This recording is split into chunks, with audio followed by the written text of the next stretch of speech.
maraming Pilipino na naiinis na kay Boying na mapatalsik na siya sa pwesto. Hanggang ngayon wala. Kapit tukok. Malakas si Boying. Okay? Sure, talsik si Boying kung mangyari ito. Ano yan? Anong paraan? Mamaya ko i-discuss. Ano yung paraan na yun? Tapos, is it the right thing to do? Ano yung chances na mangyari ito? At pabor ba ako dito o hindi? Okay, so ito. Tumawag. Yung pala, yung gustong tumawag sa akin, I am more than willing. Happy ako na makinig sa inyong mga hinaing. Galit na galit, palaban yung tumawag sa akin from St. Petersburg, Russia. Sick din si Boying. So, and then, nag-explain na lang po ako sa kanya. So, ito yung, i-summary ko yung in-explain ko, ano ko na lang, yung mga tanong. Is EDSA 3 good for our country? Favor o EDSA 3? Yun po ang aking opinion. Kayo rin, mag-opinion din kayo, i-comment nyo lang. Okay. Ano ang likelihood na magka-EDSA 3 ngayon? May enough na dahilan na ba para mag-people power? Comment kayo. To me, wala pang enough na dahilan para patalsikin ng Pangulo.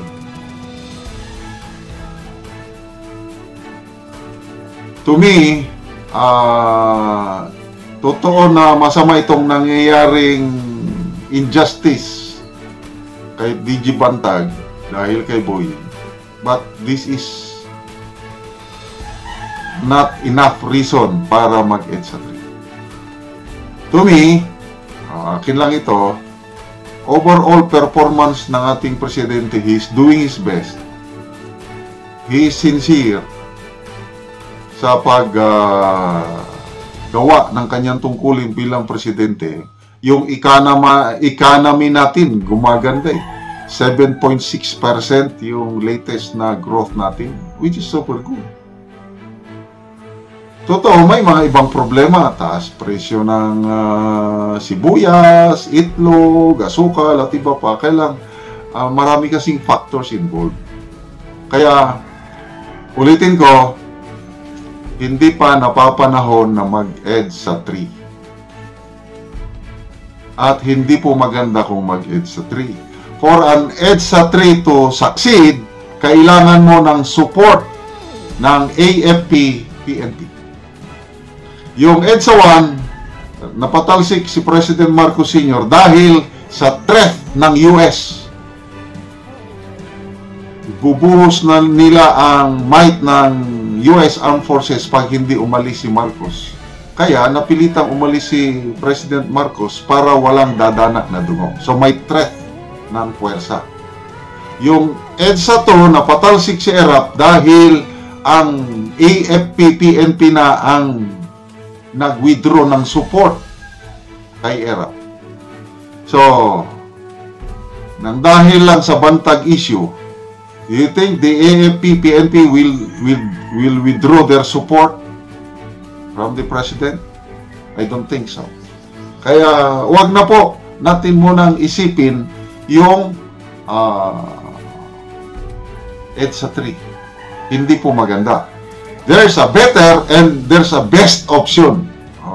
Better and best. Worst option po yung EDSA 3. So punta tayo sa better option. Anong better option? Legal process. Labanan lang sa within the legal parameters.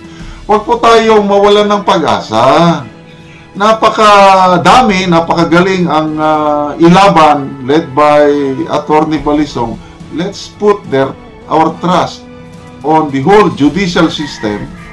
Let's put our trust sa mga abogado. Kayang-kaya ni Attorney Balisong yan. Pangalan pa lang, talo na sila, balisog eh. So yun po ang better option. Mayroon pa tayong best option. Oh, ano yung best option? May Boying Injustice, ang pinaka-the best na antidote niyan panglaban is divine justice. Romans 8:28.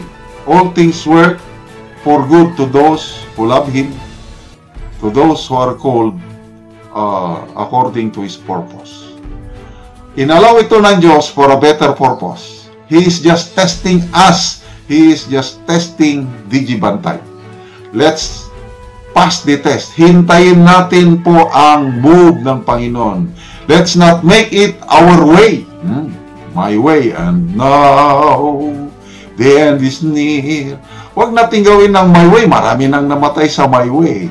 The best is God's way. He will make a way.